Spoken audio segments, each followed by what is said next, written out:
एक बार की बात है। पारो चिड़िया और उसके 3 साथी बढ़ती हुई गर्मी के बारे में चर्चा कर रहे थे। पारो चिड़िया जंगल में सभी पक्षियों से समझदार और दयालु थी।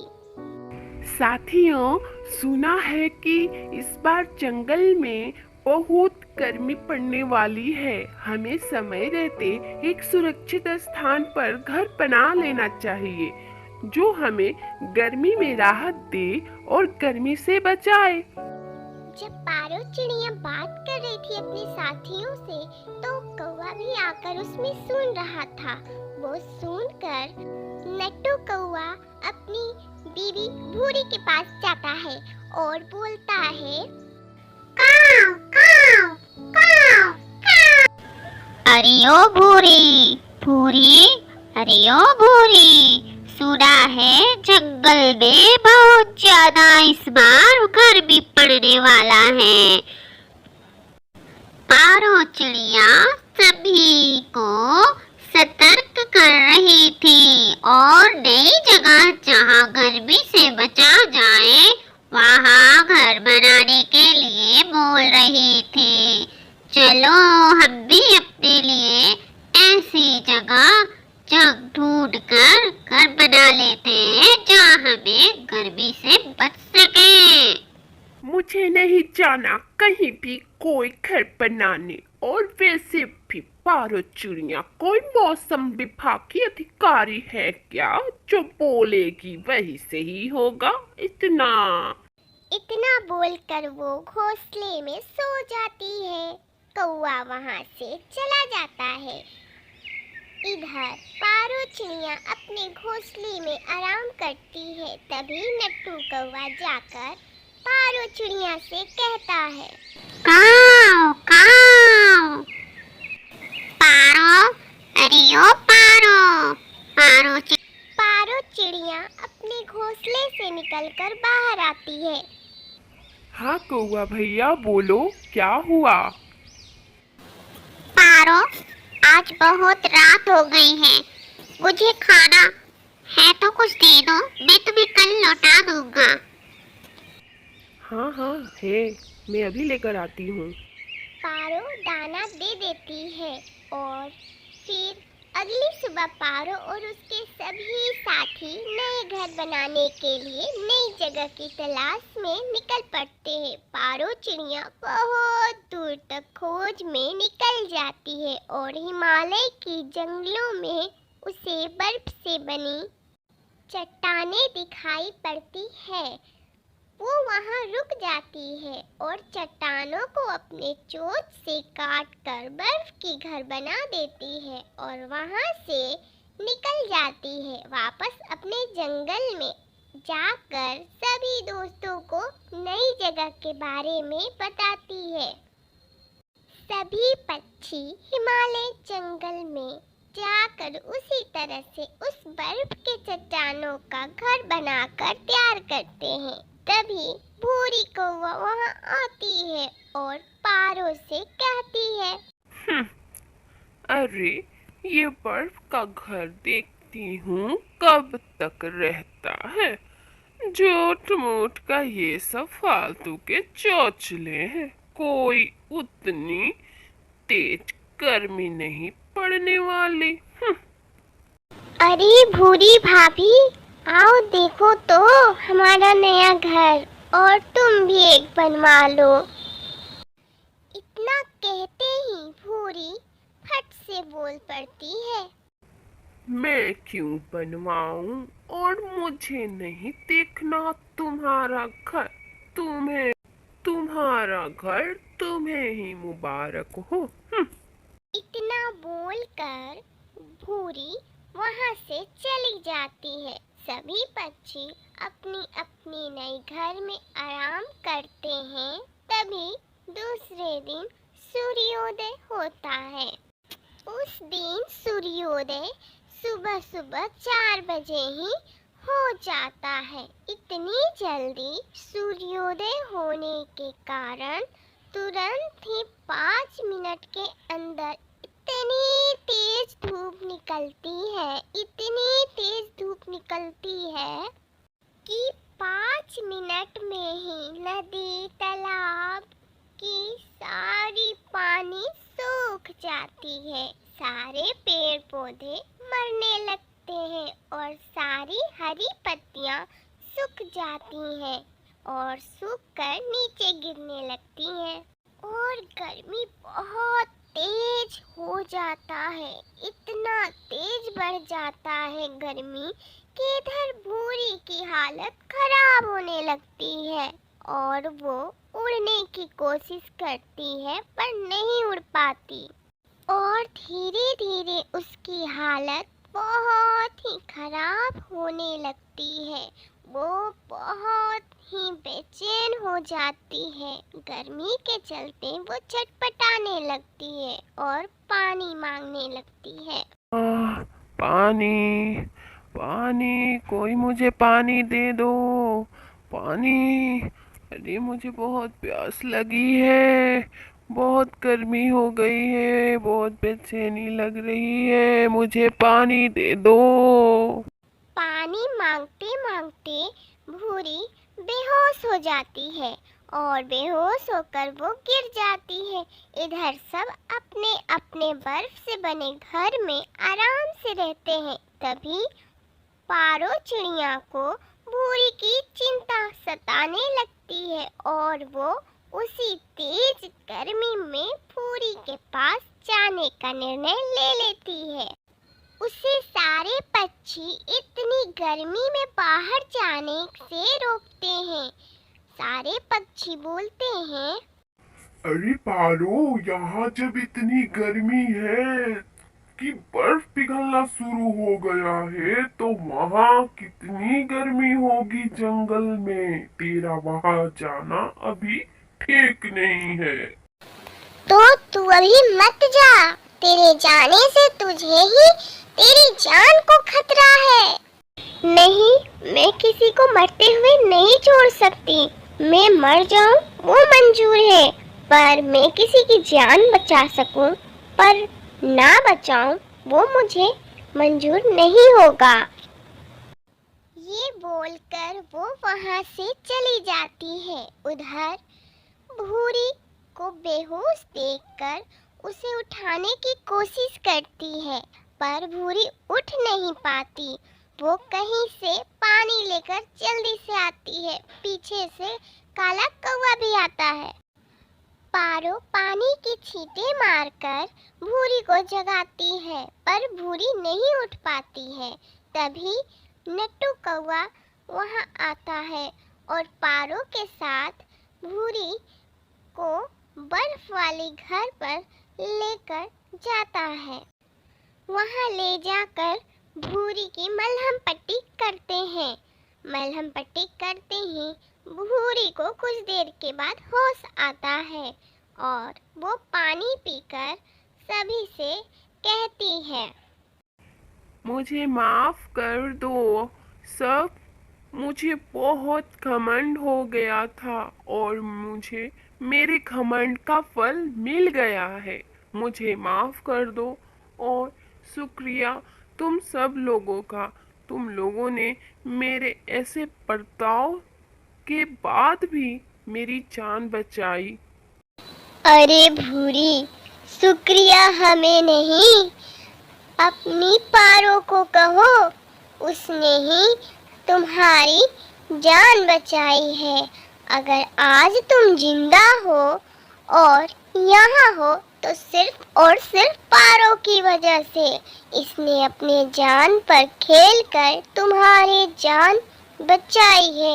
हम सब तो इसे मना कर रहे थे।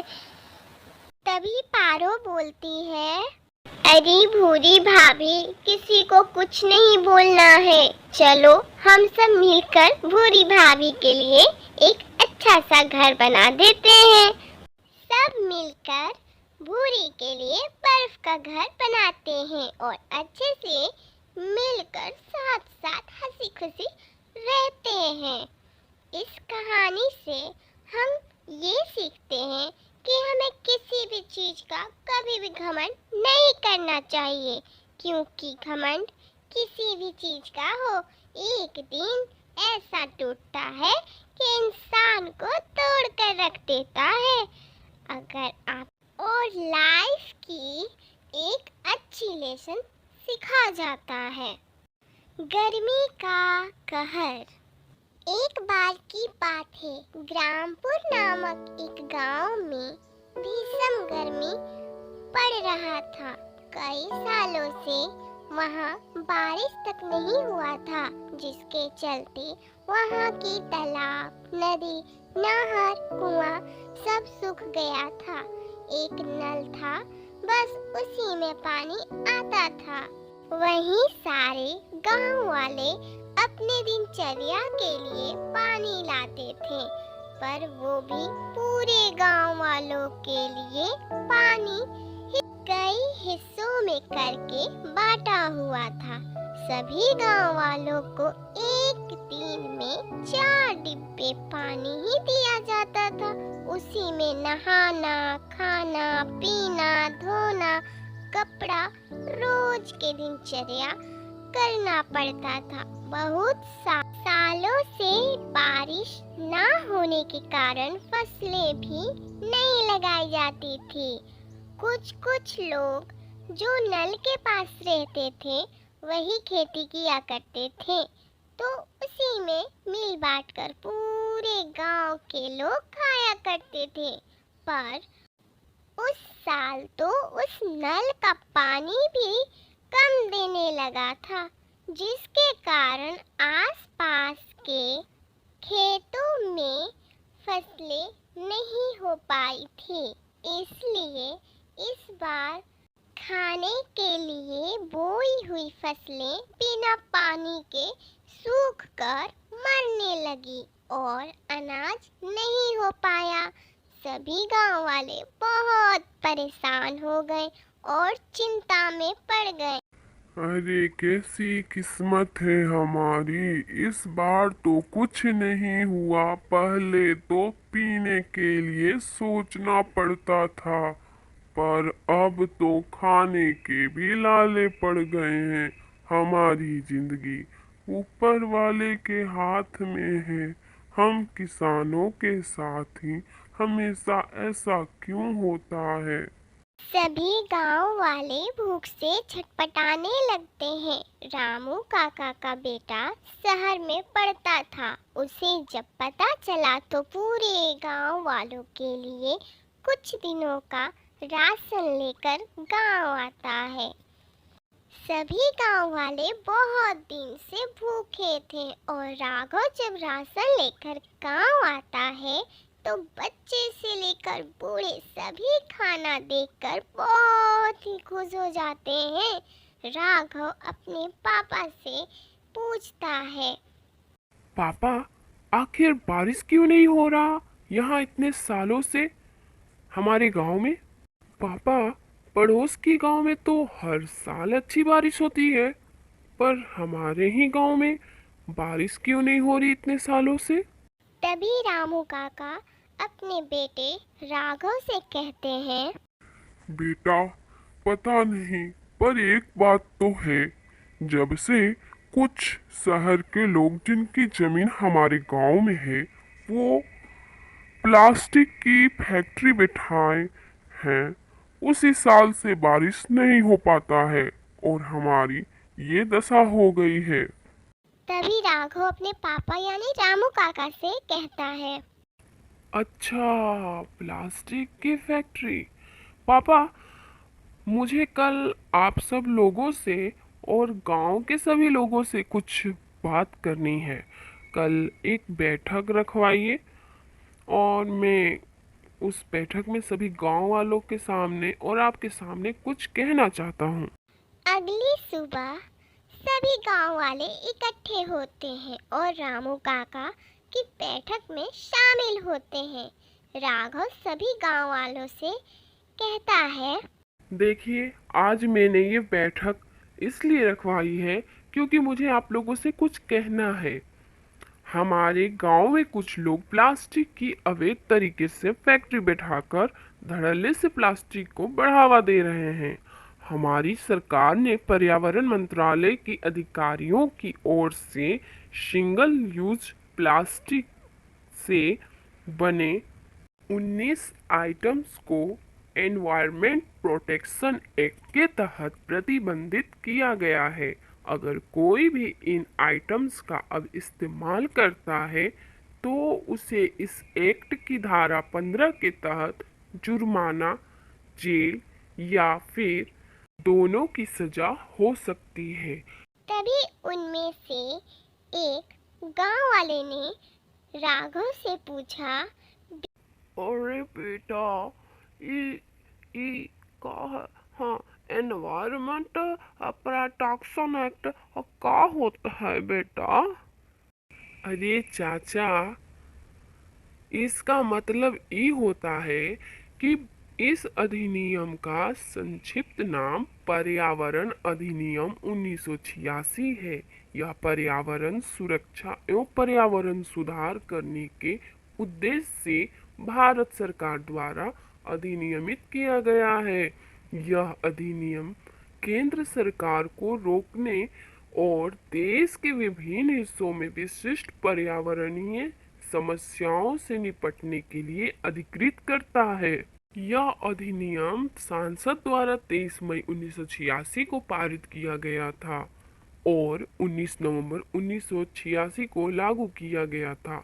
इसमें 4 अध्याय तथा 26 धाराएं हैं। यह पर्यावरण की सुरक्षा और सुधार के लिए जारी किया गया था। यह अधिनियम पर्यावरण सुरक्षा की दीर्घकालिक आवश्यकताओं का अध्ययन, योजना और कार्य के लिए एक रूपरेखा तैयार करता है और पर्यावरण को नुकसान पहुंचाने वाली स्थितियों के लिए त्वरित और पर्याप्त प्रतिक्रिया की व्यवस्था करता है।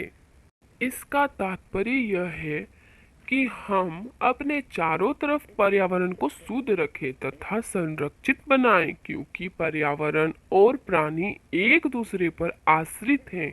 अधिक जनसंख्या, जल, scientific issues, ozone depletion, global warming से लेकर वनों की कटाई और प्रदूषण जो प्लास्टिक कारखाने से हो रही है, ये मानव जाति के लिए गंभीर खतरा है। इसी के वजह से हमारे गांव में वर्षा इतने साल से नहीं हो रहा है। हम सरकार को एक पत्र लिखना चाहेंगे।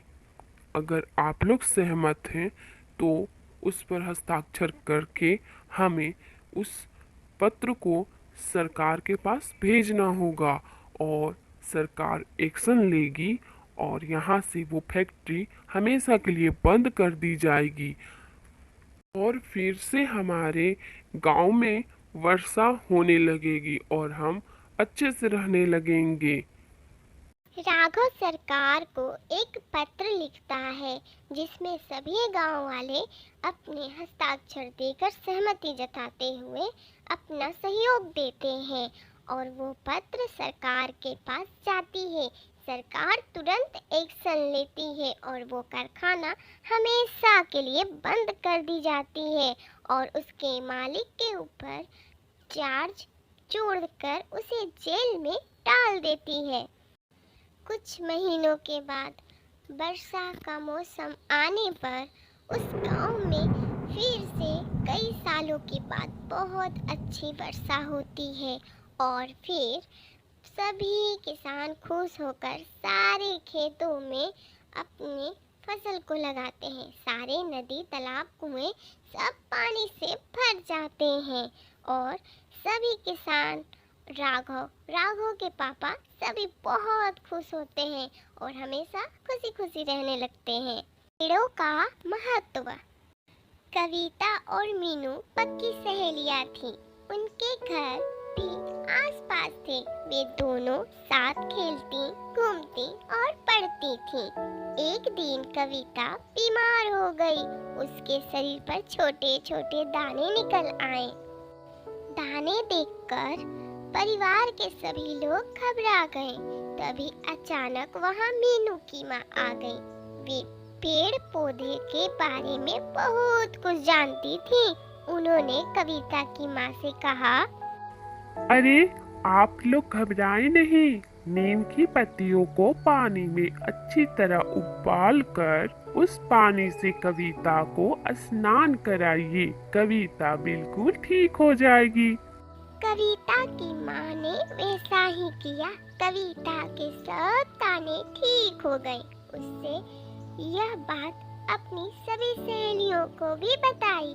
कुछ दिन के बाद सभी सहेलियां मीनू के घर गईं। उन्होंने मीनू की माँ से कहा, आंटी आंटी, हमें भी पेड़ पौधों के बारे में कुछ बताइए ना। ठीक है बच्चों, मैं तुम्हें पेड़ पौधों के बारे में बताती हूँ। पेड़ पौधे हमारे लिए बहुत उपयोगी हैं। ये हमें जीने के लिए ऑक्सीजन देते हैं जो शुद्ध वायु होती है। इनसे हमें भोजन, फल, सब्जियाँ, तेल, मसाले, यहाँ तक कि दवाइयाँ भी मिलती हैं।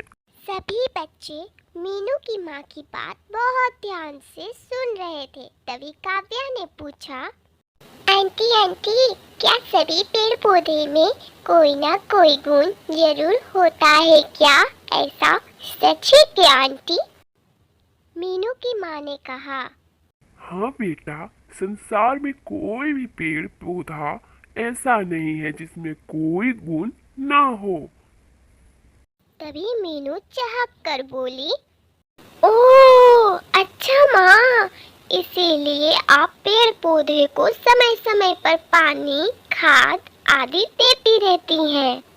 तभी मीनू की माँ ने आगे कहा सभी बच्चों से, बच्चों, पेड़ पौधे अनेक प्रकार से हमारी सहायता करते हैं। वे हमें फल और सब्जियां देते हैं। क्या तुम जानते हो कि पेड़ पौधे हमारे लिए ही नहीं बल्कि पशु पक्षियों के लिए भी उपयोगी हैं। तभी छवि बोलती है, हाँ आंटी, वे भी पेड़ों की छाया में आराम करते हैं। बहुत से पक्षी तो पेड़ों की डालियों पर भी घोंसला बनाते हैं। तब काव्या ने कहा, हाँ हाँ, उनकी लकड़ी फर्नीचर बनाने में काम आती है। कुछ लोग तो लकड़ियों का प्रयोग ईंधन के रूप में भी करते हैं। तभी तुरंत कविता बीच में बोल पड़ती है, मेरी माँ तो दिवाली पर फूल पत्तियों से घर भी सजाती है।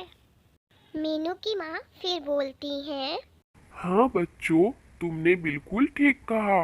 इसलिए हमें पेड़ों को कभी काटना नहीं चाहिए और अधिक से अधिक पेड़ पौधे लगाने चाहिए।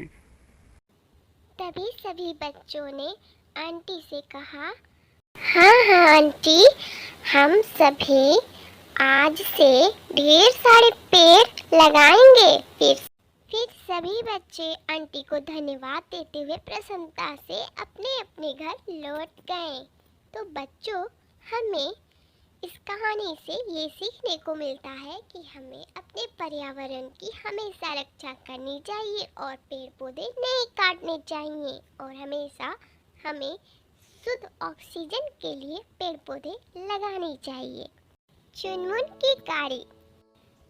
चुनमुन चिड़िया के दो छोटे और प्यारे बच्चे थे, पर धूर्त कालू कौवा उसके बच्चों को खाना चाहता था। एक दिन उसने एक तरकीब सोची। वह चुनमुन के पास गया और बोला, बाहर जंगल में मेला लगा हुआ है, लाओ मैं तुम्हारे बच्चों को मेले में घुमा लाता हूँ।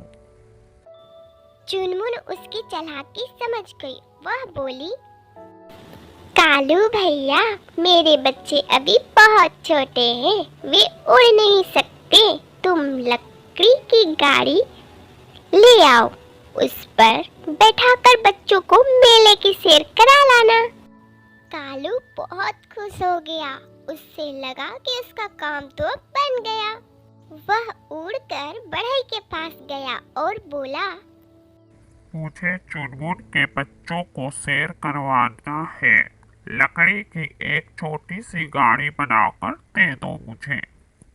बढ़ई बोला, कालू भाई, ओ कालू भाई, मेरे औजार पुराने हो गए हैं। तुम लोहार से नए औजार ले आओ, मैं गाड़ी बना दूंगा। कालू कौआ नए औजार मांगने लोहार के घर गया। लोहार बोला, कालू, मेरे जूते फट गए हैं। फटे जूते पहनकर मैं कैसे औजार बनाऊं? तुम चर्मकार से मेरे जूते सिलवा लाओ, उन्हें पहनकर मैं नए औजार बना दूंगा। लोहार के फटे जूते लेकर कालू कौआ चर्मकार के पास पहुंचा। चर्मकार बोला, कालू भैया, मुझे भूख लगी है, तुम दूधिया से दूध ले आओ, तब तक मैं जूते सिल देता हूँ। जूते वहीं छोड़कर कालू कौआ दूधिया के पास दूध लेने गया। दूधिया बोला, कालू भैया, मेरे पास बर्तन नहीं है, तुम कुम्हार से बर्तन ले आओ, मैं तुम्हें दूध दे दूंगा। कालू कौआ बर्तन लेने कुम्हार के पास पहुंचा। कुम्हार बोला, अरे कालू, मुझे तो बहुत बुखार है कालू, मुझे बहुत बुखार है, डॉक्टर को बुला लाओ, मैं ठीक होकर तुम्हें बर्तन बना कर दे दूंगा। कालू कौआ डॉक्टर के पास गया। डॉक्टर ने कहा, अरे कालू भाई, मेरे कपड़े तो बहुत गंदे हो गए हैं, गंदे कपड़े पहनकर मैं कुम्हार के पास कैसे जाऊंगा भला? तुम पहले धोबी से कपड़े धुलवा कर ले आओ, उन्हें पहनकर मैं तुम्हारे साथ कुम्हार के पास चलूंगा। कालू कौआ डॉक्टर के गंदे कपड़े लेकर धोबी के पास पहुंचा। धोबी बोला, कालू, मैं तो अभी सब्जी वाले से सब्जी लेने जा रहा था, ऐसा करो तुम मेरे लिए सब्जी ला दो, तब तक मैं डॉक्टर के कपड़े धो देता हूँ। कालू सब्जी वाले से सब्जी खरीद कर लाया। इतनी देर में धोबी ने कपड़े धोकर सुखा दिए। साफ कपड़े लेकर कालू डॉक्टर के पास गया। डॉक्टर साफ कपड़े पहनकर कुम्हार के घर पहुंचा और उसे बुखार ठीक होने की दवा दी। कुम्हार ने ठीक होकर झटपट बर्तन बना दिए। बर्तन लेकर कालू दूधिया के पास पहुंचा। दूधिया ने बर्तन में दूध भर दिया। दूध लेकर कालू चर्मकार के पास पहुंचा। दूध पीकर चर्मकार ने फटे जूते सिल दिए। जूते लेकर कालू लोहार के पास गया। लोहार ने जूते पहनकर औजार बना दिए। औजार लेकर कालू बढ़ई के पास गया। बढ़ई ने कालू को एक सुंदर सी लकड़ी की गाड़ी बना दी। गाड़ी लेकर कालू चुनमुन चिड़िया के पास पहुंचा और बोला, देखो बहन, मैं बच्चों को सैर करवाने के लिए लकड़ी की गाड़ी ले आया। तभी डाकिये ने आवाज लगाई, चुनमुन, तुम्हारा पत्र आया है। चिट्ठी पढ़कर चुनमुन रोने लगी। वह बोली, कालू भैया, मेरी माँ बीमार है, मुझे बुलाया है, यह गाड़ी मुझे दे दो, मैं बच्चों को इस पर बैठाकर ले जाऊंगी। यह कहकर चुनमुन चिड़िया अपने बच्चों के साथ लकड़ी की गाड़ी पर बैठ गई और अपनी माँ के घर चली गई। कालू बेचारा मुंह ताकता रह गया। उसकी सारी होशियारी धरी की धरी रह गई। हमें कभी भी किसी के लिए बुरा नहीं सोचना चाहिए। जैसा हम सोचते हैं उससे डबल हमें मिलता है। अगर हम किसी के साथ बुरा करेंगे तो हमें बुरा मिलेगा, अगर अच्छा करेंगे तो अच्छा मिलेगा। इस कहानी से हमें यही सीखने को मिलता है। अगर आपको मेरी स्टोरी अच्छी लगी हो तो प्लीज़ वीडियो को लाइक, शेयर, कमेंट और चैनल को सब्सक्राइब करें। जिन लोगों ने हमारा चैनल सब्सक्राइब पहले से कर रखा है और हमारे फैमिली का हिस्सा बन चुके हैं, उनको दिल से थैंक यू। आप हमारा इसी तरह सपोर्ट करते रहें ताकि हम आपके लिए अच्छी अच्छी कहानियाँ लेकर आते रहें।